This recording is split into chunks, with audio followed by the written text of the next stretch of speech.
Touba kese ba ci yeneen dëkk yi également daanaka ñu ci bari am nañ jafe-jafe yu jëm ci wàllum assainissement aujourd'hui ñu gis ne 3 mois la def moom Cheikh Dieng ci bopp structure boobu ñu jëlee ko fi naka nga ko jàngatee est-ce que mën nañ ko jàppee erreur de casting comme ni ko yenn kaay yi bindee. Bon, au fait li ñu war a jëkk a convoqué mooy qui a limogé Cheikh Dieng. Je pense que c'est le président de la République Bassirou Diomaye Faye. Qui est le président de la République? Le candidat qui doit rendre compte à la population sénégalaise en 2029 de ses réalisations. Alors, su fekkente ni comme ni ngeen ko waxee à 3 mois de sa nomination ñu jëlee ko fi c'est vrai mën na laaj ay jàngat mais jàngat yi ci fànn bu ne nga ko mën a xalaatee man je viens de Touba je viens du quartier le plus inondé de Touba en l'occurrence Ngiraneen. J'habite au cœur de Ngiraneen et je profite de cette occasion de votre antenne là pour masaw bu baax borom dëkk ba ndax bu tàmbalee ci Serigne Mountakha je pense que ni dina jàll ci Serigne Ilimane Mbacké nga xam ne tey moom Ngiraneen ginnaaw bu ko sëñ Abdoulaat joxe tey mu nekk fa ak ay rakam ak ay taalibeem le délégué de quartier Serigne Moustapha Mbacké tey jii ñoom ñëpp bu ñu demee ba nga xam ne borom Ngiraneen tey ndox mi daf ko génne këram. À quelques jours du grand magal de Touba mu war a dem di wuti fu mu dëkki ku ne xam na ni loolu metti na donc su loolu amee man démb rek ci heure bi xale yi dëkk Ngiraneen Cheikh Ndiaye Kamal certainement mu ngi suivre ak Mbol Fall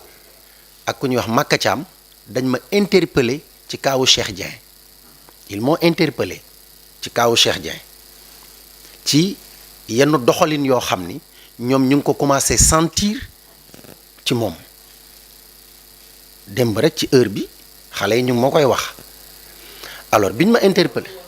boobu fekkagul woon ñu limogé ko xam nga nit bu fekkee dañ la dénk te li ñu la dénk période bi ñu la ko dénk du période politique bul ci dugal politique parce que y a des responsabilités sensibles yoo xam ne bu ñu la ko joxee avant tout tu dois convoquer ta responsabilité face à cette nomination-là, face à qu'est-ce que ce poste-là attend de moi? Qu'est-ce que les populations attendent de moi pour que ma mën a def résultat mu mën leen satisfaire? Alors, malheureusement, Cheikh, n'oubliez pas que c'est un allié de Diomaye président, donc il a son parti politique certainement. Nous sommes à quelques mois peut-être, d'après les dires des législatives. Si tu veux asseoir une base politique, bul utiliser ces moments yi nga xam ne nit ñi dañu nekk ci ay jafe-jafe pour que say leader wala say militant di am implication ci loo xam ni les services de l'État ñoo ko war a doxal fu ko nit ñi bàyyi loolu xel parce que bon xale yi bi ñu ma interpellé ci yenn questions yi dama leen mais est-ce que réellement noonu la demee parce que bu demee ba ay militant ay mbokkam am accès ci yenn kii yi cela veut dire que ni donc dina am foo xam ne dafay sooxee te bu sooxee dafay répercuté wu ci kaw askan bi certainement loolu mën nañ ko convoquer mais beneen bi ci des aussi fi ñu toll comme ni ñu koy faral di waxee l'État dafa war a prévoir ci lu bari ndax Touba n'est pas une commune Touba n'est pas un village mais c'est un pays dans un pays et que bon nombre de quartiers ci Touba c'est des quartiers sans assainissement kon yow boo ñëwee en premier ce que tu dois faire mooy def l'état des lieux def la cartographie de Touba pour que nga mën a am ay orientation yoo xam ni dana rassurer ñi nga xam ni ñoom ñoo la jox ay responsabilités on ne donne pas des responsabilités tout simplement parce que ton CV est riche on ne donne pas des responsabilités parce que tu es plus beau tu es plus galant non on donne des responsabilités par rapport ak li nga xam ne ay attentes la mais attentes yooyu il faut que yow yaay joxe des orientations yoo xam ne day rassurer ki nga xam ni moom moo la dénk mais si tu n'es pas en mesure de faire ces orientations-là la personne concernée bi nga xam ni demain il doit rendre compte mais moom dana jëlaat ay responsabilités am te c'est vrai c'est à 2-3 jours de l'arrivée du président de la République alors ci diggante bi ak situation bi ni mu demee nii su tawoon te moom amul benn gis-gis ci dëkk ba xool leen li mu mën a créer te loolu du doon loo xam ni lu sénégalais yi di xaar la parce que c'est un président de la République qui se déplace et qui vient pour célébrer la journée de l'arbre avec Touba kon donc dafa am nu ñu war a doxee alors c'est dommage parce que nag aussi ñu nommé la matul 3 mois alors ñu limogé waat la là aussi dina am lu mu def sur la personne de Cheikh Dieng mais la vie continue il a ses compétences peut-être que aussi am na leneen lu ñu ko réserver feneen foo xam ni xëy na dana fa def loo xam ni foofu la ñuy ëppee yaakaar ci moom comme nag bon les postes ne sont pas éternels ci nit ñi ku ñu fi teg comme ñoom ni ñu ko waxee muy le gouvernement de la coalition Diomaye ku ñu fi teg liggéeyal pour askan bi moo waral ñu ni jubal ak jubanti en tout cas ci côté jubal ak jubanti boobu Touba mu ngi ci xaar ci côté assainissement pour que ñu jàppale leen donc man je pense que bari na facteurs yoo xam ni moo tax son limogeage mais effectivement le cas de Saint-Louis aussi mën nañ ko ci convoquer parce que le premier ministre ku ne xam na ni c'est pas n'importe qui ci wetu Diomaye c'est vrai que c'est Diomaye le roi mais n'oublions pas que ni Ousmane c'est le faiseur de roi comme c'est le faiseur de roi nag moom aussi dafay am pouvoir boo xam ni vraiment ku ko déggulul parce que attention lu ëpp ci Sénégalais yi maanaam résultat yi Ousmane Sonko la ñu gën a xaar quoi parce que c'est lui qui était le promoteur du projet c'est vrai que nag moom ak équipe ñoo ko bokkoon Diomaye le président Diomaye faisait partie de cette équipe là mais tey c'est lui le président Diomaye qui oriente sa politique boo xam ne daf koy dénk le premier ministre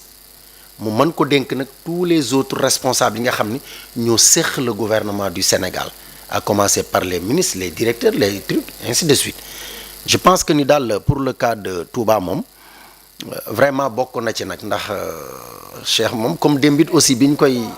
Touba googu nga wax ci wàllum assainissement surtout bokk na ci dëkk yi nga xam ne génn nañ fa xaalis dugal ko fa mais boo demee tey ji wàcc sur le terrain tu te dis que ni xaalis boobu fan lañ ko dugal ça également est-ce que jotul ñu leeral ko peut-être def un audit boo xam dina mën a tax ñu wax xaalis boobu fan lañ ko dugal parce que du nekk na problème boo xam ne à chaque année bu nawet ñëwee day nekk loo xam ne Touba dañ koy dund mu jëm ci wàllum assainissement te on te dit que ni ay milliards lañ ci def. mais c'est vrai man tout récemment wax naa ko ci benn organe déjà ci organe boobu sax ci laa waxee woon ni Touba n'a pas besoin pour le moment que nit ñi bëgg di politiser certains quartiers de Touba ci inondation yi nit ñi dañu bëgg ku leen xettali nit ñi dañu bëgg ku leen sauver mais il y a certains responsables yoo xam ni ils profitent de certaines occasions des phénomènes yoo xam ne ñu ngi am pour ñu daw ñëw indil ñu ay moto pompe par-ci par-là mais quartier bu amul assainissement kër gi inondé mbedd mi inondé nga manque ndox mi ci kër gi indiwaat ko ci mbedd mi mu dugaat ci kër gi mais loolu c'est peine perdue parce que tu gaspilles ton argent te doo am résultat tu ne règles pas une situation mais tu déplaces un problème et que ce problème là dafay dellusiwaat ci yow encore tu perds ton temps ton énergie mais tes moyens alors loolu nag su amee ñu gis ni état bi nga xam ni moo fi jógee ils avaient dit qu'ils ont injecté plus de 44 milliards de nos francs ci wàllu assainissement Touba mais fan lañ ko def c'est vrai que bon investissement ci wàllu assainissement dafa ingrat parce que du looy gis ndax lu ñuy suul la mais quand même ñi nga xam ne tey ñoo fi nekk ñoom am nañu mat jàpp nañu ne am dinañ am mat gu toll ni auditer li nga xam ne wax nañ ni injecté nañ ko fa ndax it nag Touba aussi dëkk la ci biir Sénégal comme ni yeneen dëkk yi nekk ay dëkk toujours nag bu ñu dee wax ni yóbbul nañ Touba 44 milliards yóbbul nañ Ngiraaneen 23 milliards alors que loolu saabu li taxoon ñu def ko fa ñëwaatee mu mel ni dafay pire kon yoon def na ces entreprises là ñu auditer leen xool ba xam ñoom li ñu leen joxoon réellement est-ce que def nañ ko ci nañ ko defee woon ci bi ñuy bind contrat bi nga xam ni moom moo leen war a lier ak état bi pour ñu def ces réalisations là loolu nous demandons des audits parce que loolu ça y va de l'intérêt de la nation sénégalaise mais aussi ça y va de l'intérêt des entreprises yi nga xam ni tey ñoom dañu bëgg a ñëw di compétir te souvent ñu ngi am ay jafe-jafe ndax jël ay milliards jox ko benn entreprise mu def ci 1 milliard li ci des fan la jëm ci poosam alors que même entreprise boobu nga xam ne moo nekk ci zone boobu di intervenir souvent dañuy am problème pour que sa responsabilité sociétale ñu xam nan la mën a def ci zone boobu doo gis ñu defal la fa benn robinet doo gis ñu defal la fa tali bu dagg sax duñ la ko defal nit ñi dañuy wax inondation mais pire y a des routes yoo xam ni mais bu tawee impraticable la parce que tey ji boo jógee woon fi ñuy wax yoonu daaru pour nga jëm si ci rond-point poste contrôle bi mais bu xësee ba taw am na ci route boo xam ne mais dañ koy bàyyi complètement doo fa jaar alors que entreprise yi ko liggéeyoon y a moins de 5 ans de cela war nañ leen mën a woowaat ñu ñëw ñu réétudier waat les travaux mais kenn du ko def alors nous demandons nag à ce que état bi nga xam ne tey moom la yàlla dogal mu ne fi di diriger mais ñu def des audits pour que nit ñi am ay informations yu leer parce que Pape l'année dernière bi bassin wu yoonu Daaru Rahman bi tojee mais bi ñu ñëwee l'ancien directeur général de l'ONAS bi mu ñëwee dañu dégager woon un budget ñu ni woon léegi dañuy canaliser yooyu ba mu àgg ca Kër Kàbb mais soo fa demee tey da ngay gis liggéey bu salte bi nga xam ne entreprise ba moom la fa def parce que mënoo jël ay tuyaux yu mag teg ko ci kaw tali bi dafa am loo xam dafa rafetul sax ci gis-gis yow même boo dee liggéey bëgg a gagné dafa am loo xam ne rafetul ci gis-gis nga jël tuyaux yi teg ko ci kaw alors finalement gisoon nañ jigéen ñoo xam ni nee nañu seen kër dafa amoon problème mu ndox mais dañoo dem dagg tuyaux yi en face de la mairie ba ñu jàppoon leen ci ay jigéen nuitamment te tuyaux yi ça coûte des millions li nga xam ni daal moom lañ ci gën a bëgg mooy que ñu xam ni mënuñu ni Touba bu nooree nit ñi am problème mu ndoxu naan eau potable pour naan su nawetee nga am problème mu inondation alors que ñu am espace war a mën a réexploiter waat ces eaux là bu ñu defoon ay waxtaan def les assises yoo xam ne dañ koy tuddee les assises globales de Touba ci wàllu transport ci wàllu assainissement ci wàllu éducation ainsi de suite buñ ko waxtaanee def un diagnostic profond je pense que dinañ trouver ay solutions ci yenn mots yi nga xam ne toujours mu ngi gangréner la communauté ndax ndox moomu soo ko réexploité woon l'état bi mu ngi def focus ci autosuffisance alimentaire nga dem ba Kër Kàbb dem ba yoonu daaru tey jii le ministère de la jeunesse le ministère de la femme le ministère de l'industrie le ministère de l'agriculture bu ñu defoon benn compilation ñoom toog waxtaan je pense que jafe-jafe mënati na bañ a tey jii boo demee ba Kër Kàbb kii bi ñu fa def canalisation bi mais mu ngi dem ci presque 5 hectares nga dem déjà Kër Kàbb zone de captage bu mat na 8 hectares de terre mais ndox mi buñ ko canaliser ba yóbbu ko fa tey foofu y a de l'espace ñu ni fii kat nañ fi bay le maraîchage. maraîchage boo xamee ne am na ñuy bay salade inondation bu ñëwee bassin de rétention bi day génn ba dugg ci seeni tool ba yàq seeni toolu salade. loolu à plusieurs reprises def nañ gis nañ ko daaw jéeg ak yooyu ba ñuy ñaxtu ne ni ñun dañuy génne ndox mi ci kër yi comme li ngay wax sànq ñëw sotti ko foo xamee ni ñun finalement ñun ñi nekk ci maraîchage di bay salade ne ni ñu ngi jëm ci màggal gi ak yooyu on perd tout. oui mais xam nga loolu bu ñu ko dee def danañ jël toutes les dispositions je pense que bu ñu demee bay réfléchir pour def compilation ministère yooyu mais dinañ jël toutes les dispositions nécessaires idoines pour que loolu bañ a am. J'ai l'impression que Touba autorités yi ku ñëw c'est plus comme aspect bi ngay wax politiser un peu ak engouement bi am autour du màggal ak yeneen population ba fa ne sur le plan économique la mu fay génne mais toogaguñu wax ci fin fond problème mu Touba le président de la République dafa dem bi mu faloo ne xalif bi ñaari problème yi ngeen am